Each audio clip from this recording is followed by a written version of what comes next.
is another exclusive from Camilla Beats Production. Gaganot stafteni zara vona regny teninao nanana sady anao mbola nagneny fa zaviavy mbola tsisy pasy fa miwawawa fa izy ty tsy vavabe fa mila anao mihetsiky isan'andro zay vao mahavita raha nefa anao lelabe fa tena mitsiko salakady mbola tiara nahararotinao izy satria azy tsy niteny salakady tsy nivolondra hitanao izinale minonagnajanao vao maikanao tsy mirara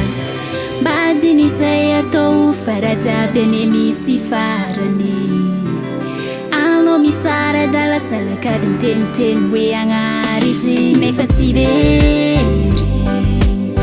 very nefa tsy very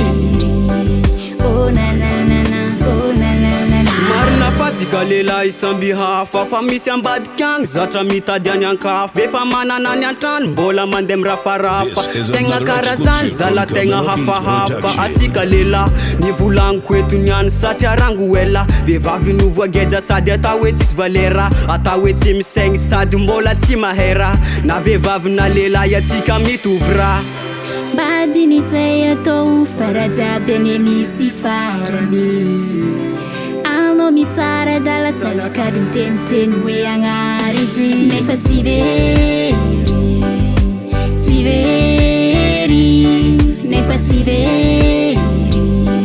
oh nananana oh nanana atsika vehivavy aoka jiaby mba iray amboara tsara be no avinao miniamaraigny mba kaza magneky ataondreo tsy misaigny aseho zareo fa tsika tô tegna ololaigny ho anareo tô anareo tsy nateraka ambanigny mbô hafaka anareo miala amizigny hafatra viato ana mienza dery meriny tena satria anao rehare amin'ny firenena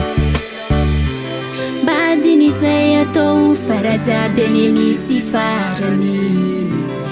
anao misara dala salakady miteniteny hoe agnary izy nefa tsy very